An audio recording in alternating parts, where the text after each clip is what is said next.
آیت نمبر سورت نور کی 41 میں آپ دیکھیں، اس سے پہلے کافروں کی 2 مثالیں بیان کی. اس کے بعد اللہ تعالیٰ نے کائنات سے کچھ اپنی ایسی نشانیاں بیان فرمائی جن میں غور کرنے سے انسان اللہ تعالیٰ کی معرفت یا نور ہدایت حاصل کر سکتا ہے. ان نشانیوں میں سے ایک یہ ہے کہ اللہ تعالیٰ نے پرندوں کو فطری طور پر ایسا طریقہ سکھایا کہ وہ زمین اور آسمان کے درمیان فضا میں اپنے پر کھولے ہوئے اور قافلے کی صورت میں قطار در قطار اڑتے پھرتے رہتے ہیں اور وہ زمین پر گر نہیں پڑتے.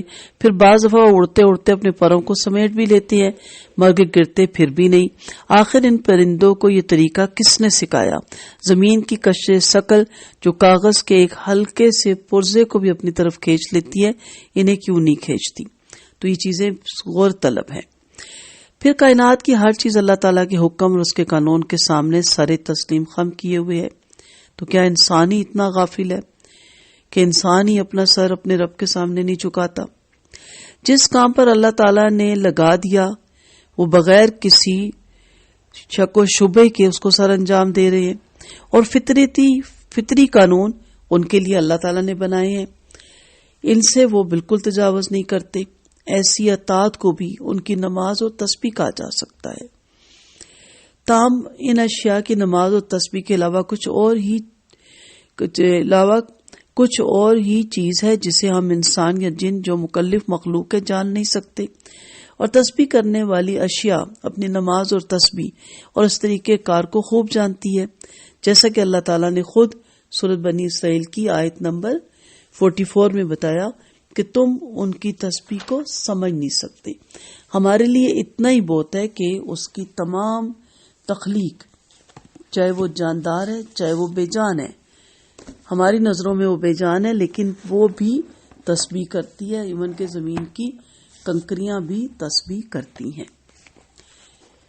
الم تر ان اللہ، اس سے مراد کیا ہے کہ یہ کہ آپ غور و فکر کریں کہ ہر مخلوق کس طرح اللہ تعالیٰ کی عبادت میں مشغول ہے اور تسبیح کر رہی ہے، خواہ وہ آسمان میں ہے یا زمین پہ ہے. ٹھیک ہے، صف باندھے ہوئے، صفات، صف در صف، یعنی غول کے غول. بعض اوقات لائنوں میں بھی اڑتے ہیں ترتیب کے ساتھ، اور پھر بعض اوقات پر کھولے ہوئے، بعض اوقات پر سمیٹے ہوئے. اور ہر کوئی جانتا ہے اپنی نماز اپنی تسبیح. صلاۃ سے نماز وہ نماز نہیں جو ہم پڑھتے ہیں، ان کی بھی اپنی ایک دعا ہے، اپنی نماز ہے، اپنا طریقہ ہے. نماز جو ہم پڑھتے ہیں یہ دراصل اطاعت کا الارم ہے کہ اللہ کہتا ہے جو تم کہتے ہو کرتے بھی ہو کہ نہیں، یا تم نماز روزے کو ایسی بس سرسری سے ہی لیتے ہو. یاد رکھیں جو نماز بندے کا دل نہ بدلے پھر اس کی نماز نہیں ہے. اس نماز کا کیا پڑھنے ضرور یہ نہیں کہ آپ نے پڑھنا چھوڑ دیں لیکن اس کی زندگی پہ اثر نہیں ڈال رہی، تو اس کا مطلب ہے کہ الارم آپ کو الرٹ نہیں کر رہا. نماز صرف ڈیوٹی کرتے کرتے اچانک اللہ کے آگے بیل بجتی ہے، اٹینڈنس دینے کی باری ہوتی ہے. جیسے پیریڈ نہیں چینج ہوتے کلاس روم میں، جب پیریڈ چینج ہوتا ہے وہ الارم بجتا ہے تو اس کے بعد کیا ہے، اس کے بعد اپنی مرضی کی جاتی ہے، نہیں اگلے پیریڈ کے لیے تیار ہو جاتی ہے. اسی طرح فجر سے زور سے عصر، عصر سے مغرب، مغرب سے عشاء اور پھر عشاء سے دوبارہ فجر، یہ پیریڈ چینج ہوتے ہیں کہ بیچ کا بھی جو ٹائم پیریڈ ہے فجر سے زور تک وہ میں اللہ تعالیٰ کی مرضی اور اس کے اطاعت کے مطابق گزاروں گی. اس لیے الارم نہیں بجتا کہ میں نے ٹکرے مارنی ہے اور سر سے بوجھ اتارنا ہے. نماز ادا ہوئی، اب میں میوزک سنوں، جو الٹے سیدھے کام کروں، غیبتیں کروں، یا میرا کاروبار ہی سارا سود اور رشوت پہ چل رہا ہو، یا دوسرے دنیا کے معاملے جیسے صلہ رحمی ہے. بہت کچھ ہے، ان لمیٹڈ ہے نا. سمپل سی بات ہے کہ 2 نمازوں کے درمیان اٹینڈنس دینی ہے، حساب دینا ہے کہ ہاں اس وقت سے لے کے اس وقت تک آپ نے کون کون سے کام کیے اور کس طریقے سے ان کاموں کو سر انجام دیا. تو یہاں جو سب سے بڑی چیز پتہ چلتی ہے نا وہ یہ ہے کہ وہ اپنی تسبیح جانتے ہیں، ہمیں بھی جاننی چاہیے. اطاعت اور صلاۃ کے ساتھ تسبیحات بھی ضروری ہیں. کم از کم 4 تسبیحات تو ضرور کیجئے. ایک سبحان اللہ و بحمدہ سبحان اللہ العظیم، پھر یا حی یا قیوم برحمتک استغیث، پھر اس طرح نماز کے بعد تسبیح فاطمہ، پھر آیت کریمہ لا الہ الا انت سبحانک انی کنت من الظالمین، پھر استغفار کی بہت سی تسبیحات ہیں، جو آپ کو اچھی طرح یاد ہے وہی آپ اپنے ذہن میں رکھ لیں۔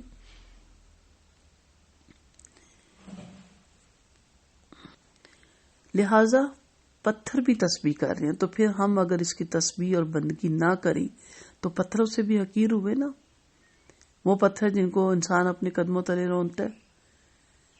یاد رکھیے گا ان تسبیحات کا نہ صرف دنیاوی فائدہ ہے بلکہ آخرت میں بھی اس کا فائدہ ہے۔ تسبیحات کے لیے جو اس کے فائدے ہیں وہ میرے الگ لیکچر ہیں، یہاں نہیں میں ان کو بیان کرتی، یہ لیکچر سورۃ نور کے بارے میں، لیکن یاد رکھیں کہ یہ تسبیحات جیسے استغفار کی تسبیح رزق کے دروازے کھولتی ہے، اتنی کثرت سے کریں کہ اللہ کے سارے جو عرش کے دروازے ہیں یہ ان کو کھٹکھٹانے کا کام دیتی ہے۔ کوشش کیا کریں چلتے پھرتے، لمٹ نہیں ہے کہ 100 دفعہ کر لیے 50، ویسے آپ تسبیح کسی نماز کے بعد بیٹھ کے کر لیں تو اچھا ہے، لیکن چلتے پھرتے استغفار کی تسبیح کو اپنا ورد بنائیں۔ تو انشاءاللہ جیسے کہ نبی کریم صلی اللہ علیہ وسلم نے ایک دفعہ کنکر ہاتھ میں اٹھا کر صحابہ کو ان کی تسبیح سنائی تھی، آگے ایک آیت کی تفسیر میں ہم ساری حدیثیں کوٹ کریں گے۔ تو تسبیح کرتے ہیں پہاڑ بھی اور کنکر بھی۔ پھر وہ تنا جس میں نبی کریم صلی اللہ علیہ وسلم ٹیک لگا کے خطبہ دیتے تھے، اور جب آپ کے لیے ممبر بن گیا تو باقاعدہ اس کے رونے کی آواز سنی گئی، اور آپ نے جا کے اس پہ ہاتھ رکھا اور کہا کیا تم جنت میں میرا ساتھ ہوگے؟ تو خاموش ہو گیا، اور آپ صلی اللہ علیہ وسلم نے کہا اگر میں اس پہ ہاتھ نہ رکھتا تو رہتی دنیا تک یہ روتا رہتا۔ پھر اور پہاڑ کے اوپر سے آپ، ابو بکر صدیق اور حضرت عمر آپ کے ہمراہ تھے، پہاڑ ہلا تو آپ نے کہا رک جاؤ، اس پہ تم پہ ایک رسول، ایک صدیق اور ایک صحیح شہید سفر کر رہا ہے، یہ چل رہا ہے۔ تو اس طرح بہت سی احادیث ہیں، اس کے حوالوں کے ساتھ میں وہاں کوٹ کروں گی۔ تو ہر چیز تسبیح بیان کرتی ہے، لیکن وہ مکلف نہیں ہے کچھ چیزوں کے، ہم مکلف ہیں، وہ استراری کرتے ہیں لیکن ہمیں اختیاری دیا گیا۔ ان کے معاملے ساتھ ہی کم ختم ہو جائیں گے جیسے ہی قیامت آئے گی، لیکن انسان کا معاملہ ابدی ہے، اسے اس کے بعد ابدی جنت یا خدا نخواستہ ابدی جہنم ملے گی۔ اللہ تعالی ہمیں اپنی ذکر میں مشغول رکھے، وہ زبان دے جو اس کے ذکر میں لگی رہے، وہ جسم دے جو اس کی عبادت میں لگا رہے، وہ دل دے جس میں وہ صرف بستہ ہو، اور شکر گزار دل عطا کرے ہمیں۔ وآخر دعوانا ان الحمد للہ رب العالمین۔